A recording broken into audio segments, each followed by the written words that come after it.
I had the DPF warning light coming on my car, and that usually meant a very expensive job. I think I was quoted in excess of, well, replacement DPF is something just silly like £2,000 for this car. From everything I've read about DPFs is that they never actually go bad, they just get clogged up and dirty inside, so they just need to be cleaned and flushed through. So a quote from a garage for that was in upwards of £500, which was better than 2,000, but still not really what I wanted to be paying at this time. So just spent the last few hours removing it. So it used to sit there. The car's a BMW 320 diesel, by the way. It's an E90. So it's sat just in there. So it has to be dropped out from the bottom, and you can see I've got the car up on ramps, and I've lowered the covering panels and literally taken it off from the exhaust there. That was a mission in itself. Unfortunately, I didn't catch that. Could you try again? Oh, go away, Siri. And okay. So what I've had to do is see this little bracket, the exhaust bracket. I've had to cut it off because that rusted bolt there, I just couldn't get that open, so I'm not too fussed about an exhaust bracket. They're fairly easily replaceable. Unbolt those. As you can see up in there, that's where it goes, that's where it connects to. So it drops out from the bottom of the car. I'm now concerned about getting it back in. But anyway, that was one job.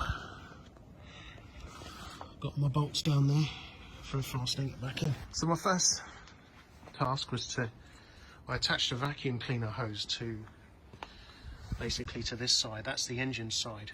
So traditionally the exhaust gas comes from the engine through that side out to your exhaust system that side.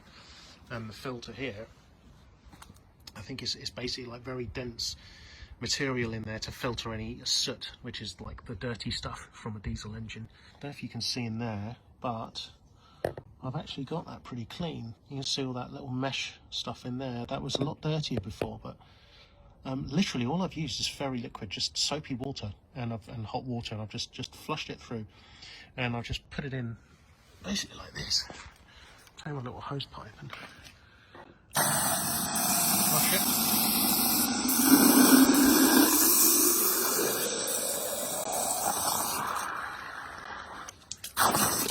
There you go, and as you can see at the bottom, it's flowing out quite nicely.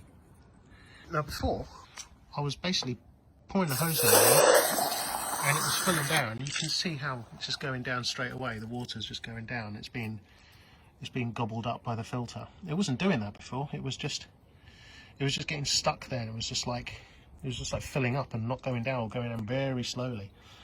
So I've just kept on persisting, just kept flushing it through, and then the water started flowing a lot more freely through it. So, and I could see lots of tiny little bits, like little black bits, just coming out here, which I assume is the ash. That's going well. So there, BMW E90 DPF Clean. I have I've never done this before, so I've no idea if I've actually made a difference, and when I put this back in the car, will that light go away? I'm quite keen to put this back in the car after I've flushed it. I'm going to do it a few more times, and I'm going to run the software I used for the engine diagnostics and basically look at the ash content, because before it was something like 65 grams, which was causing the warning on the dash. So I did notice the power was a bit down as well. But anyway, right, when doing something new, I always learn something new. So I've just discovered what I discovered to be quite an effective way of flushing these things out. I've got here an airline compressor, and I've got here basically just a cover over the airline so that I can get as much of an airtight seal on the pipe as I can. Fill it up with water, right? Now I'm finding each time I do this, it's getting more and more difficult to fill up the water, because it won't reach the top as easy. You can see it's already flowing through. Now before, that would be bubbling over, but I'm holding it down, and it seems to be flowing through a lot quicker than it did before. But as that's going through, just quickly take your airline and put it over the top. Cover the hole as much as you can. With your hand, put some pressure on there. as the water's still going through, and then just blast it with some air. Like that.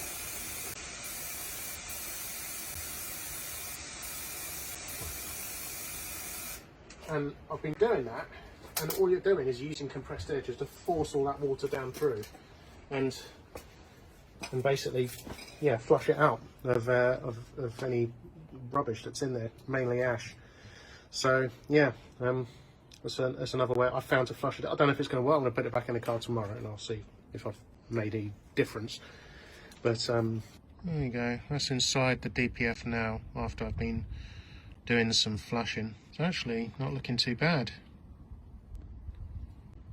It's looking quite clean. So that's the other side. Not too bad. As you can see, it's still wet in there with water, but I'm just going to blast it from this side now. Just reverse blast it.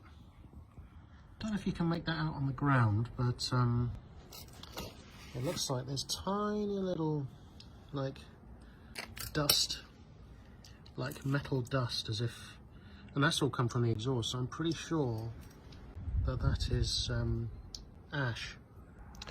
Right, so after I did the DPF clean and put it all back together in the car, started everything up, and the car started fine. It seemed to start up a bit easier perhaps than before, but unfortunately my DPF warning was still there.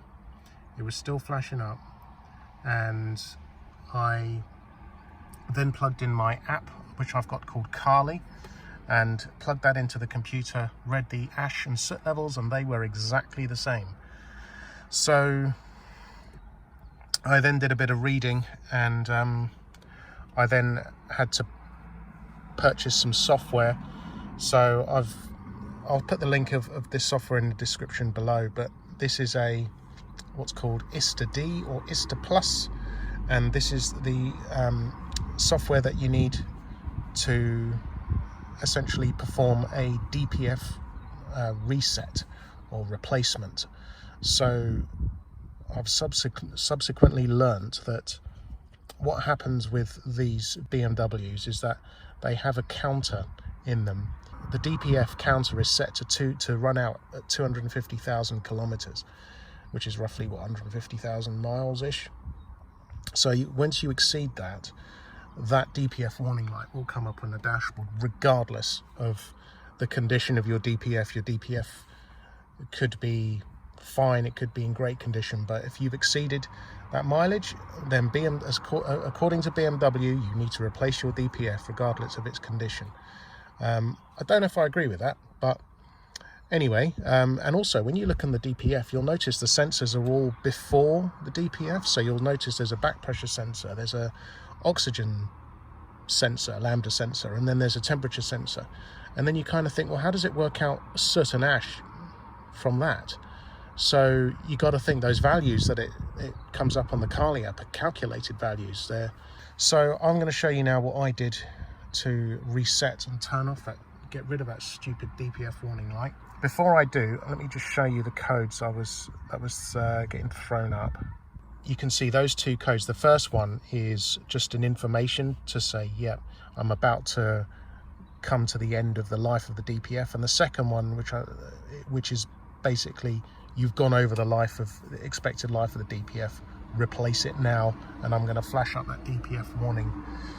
So here we are. I will show you now what I did. So this piece of software is called ista-d. So what I'm going to do, I've got it all hooked up to the car here. So as you can see, I've got USB plugged in. I've got one of these blue cables in there. Now, there's a whole long installation process that you have to go through to set this up. But as long as you follow the instructions to the letter and you follow the video that comes with it, you'll be fine. So what I'm going to do, first of all, is go up to Operations. I'm going to go to Read Out Vehicle Data. And then it says here, connect the vehicle interface, switch on the ignition. Right, so I've got my ignition switched on. I'm hoping now So this there, you click down here, complete identification. And then it will go, this will take a moment. So as you can see now, it's just talking to the car. It's basically just reading all of the information from the car. It's identified everything quite correctly. There's my engine, I've got an M47. Right, so now what it does, it moves on to reading all what you can do with the control units. This does take a little bit of time to go through, but once it's gone through, so these are all the control modules that are on my car. So I've got one here that you can see they're all lit up green, which means there's no faults on them apart from this one, which is the FRM module, and that's purely because one of my bulbs is out. Right, so after a couple of years, no, it wasn't that long, it was probably about 6 minutes of waiting or so. The one you want is the one that says DDE, which is diesel fuel electronics. You click on that, and then you go down here to the bottom. You say call up ECU functions. It'll do its progress bar thing. Right, and then you get this little information window here. You go to Diagnostic Scan. Now, what I wanted to do initially, I wanted to read out the remaining mileage. Now, I've already done this on my car, so it's going to be reset back to the maximum value. But I went to exhaust system, and then status, total remaining distance, and you can see up here it says calculated remaining mileage of a particulate filter. I'm going to read that out, so you click on read state down here, and then that's going to read that out, and you can see the state is 250,000 kilometers. Now that's because I've reset this. I did this before making this video, but to actually reset it, I went to close that, and then I went up to vehicle management, service functions, and then the one you want is powertrain. On the right here you can see it's searching for a whole list of stuff you can do in that area. So there's a whole load of stuff you can do, and one of the options you'll see here is diesel particulate filter replacement. You go into there, and then you basically say display. Right, so you can see here's some information about the DPF and typical problems for different, it's all very, very useful information that's in here. Now what you can do is you click reset values, then you can do continue on the bottom here, and then you'll basically say, do you want to, it will ask you, do you really wish to reset the adaptation values? So that will reset the counter for the DPF, and it will reset the ash and soot levels back to 0. And then you say yes, and then continue, and it'll do it. So that's pretty much what I did. I'm going to say no for now. The other thing I had to do is clear the fault codes, because I had 2 fault codes that were still there, so you have to do them. And to do that, you go to vehicle information, you go to vehicle information.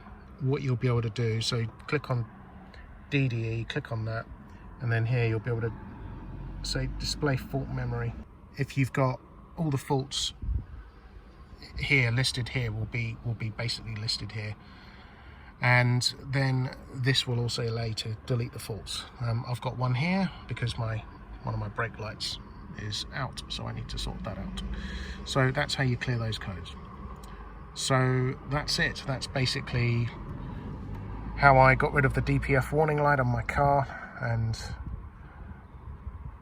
this package here, ista Plus or ista-d, whatever you want to call it, whatever it's known as. And I'll put the link in the description below. That's how I did that.